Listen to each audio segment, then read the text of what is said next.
Ladies and gentlemen, let's talk about the great one and how Canada has turned on its greatest son, all for a MAGA hat. Wayne Gretzky, the man who put Canada on the map in the world of hockey, a legend,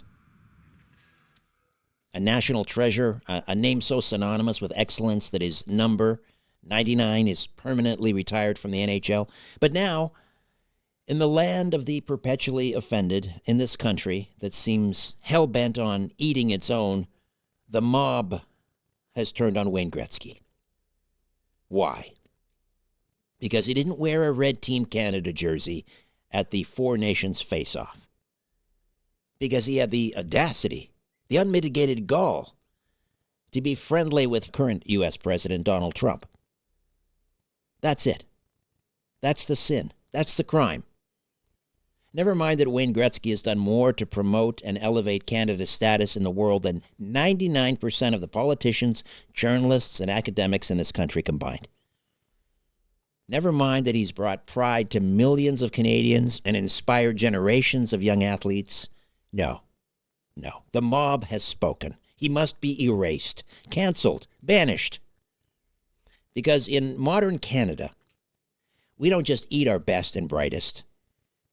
We savor them, we pick their bones clean, and we mount their heads on the wall like trophies of our own pathetic self-righteousness. It's not enough that we erased Sir John A. Macdonald, the father of this country. It's not enough that we vilified Sir Wilfrid Laurier, the man who warned us about the dangers of mindless progressivism. It's not enough that we have systematically sought to destroy Dr. Jordan Peterson, one of the few intellectuals left in this country willing to speak the truth. Now we're coming for Wayne Gretzky. The petition to rename Wayne Gretzky Drive in Edmonton should have been dismissed as the embarrassing tantrum of a few sad, bitter souls with too much time on their hands. Instead, it's gaining traction. And why? Because we live in a country of people so mindlessly manipulated by the media and the political class that they actually think canceling Gretzky is some kind of noble cause. Because nothing says Canada quite like turning on the very people who build it up. Let's get something straight. Wayne Gretzky is no traitor. If you want to talk about people selling out this country, let's start with Justin Trudeau and the rest of his elitist cronies who kneel before globalism and sell us out to the highest bidder. Wayne Gretzky has done nothing but represent Canada with dignity and pride his entire life.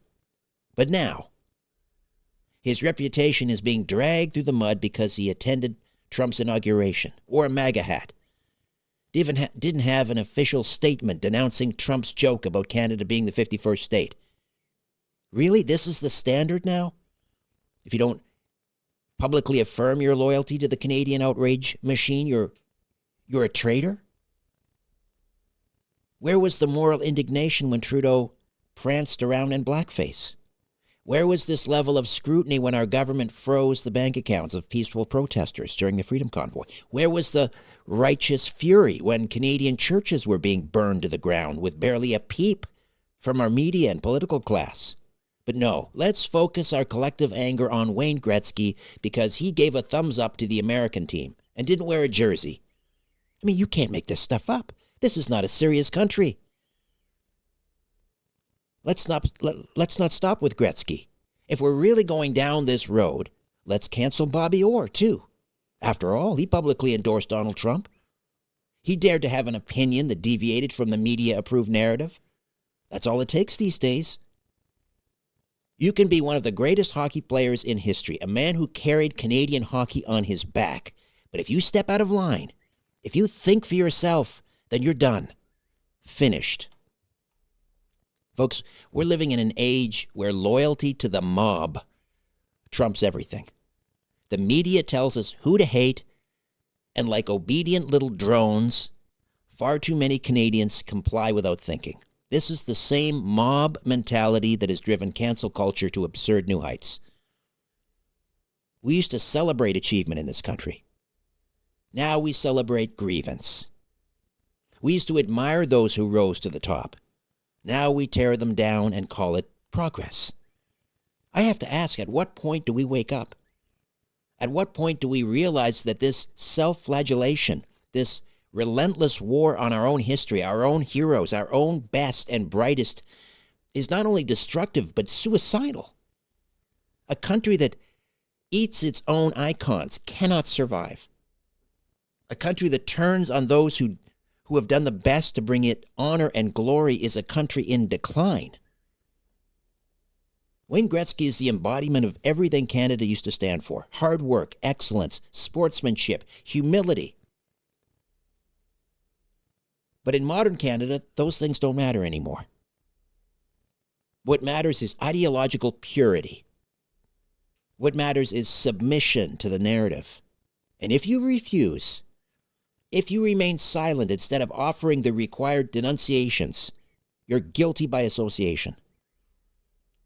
Gretzky has spent his life bringing joy to millions of Canadians, but that doesn't count for anything in a culture of perpetual outrage.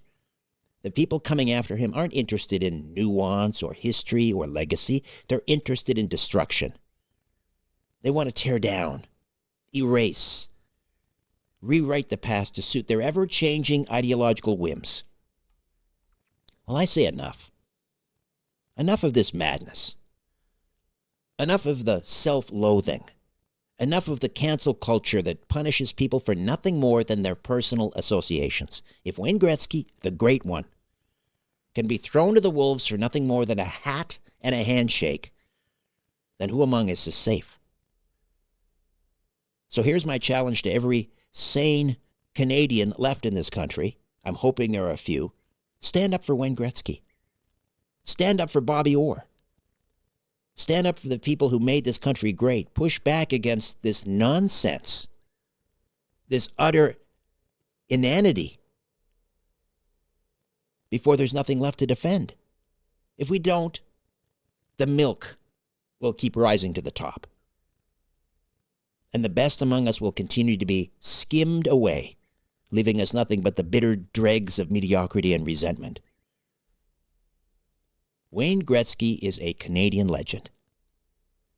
He's earned our respect, our admiration, our gratitude.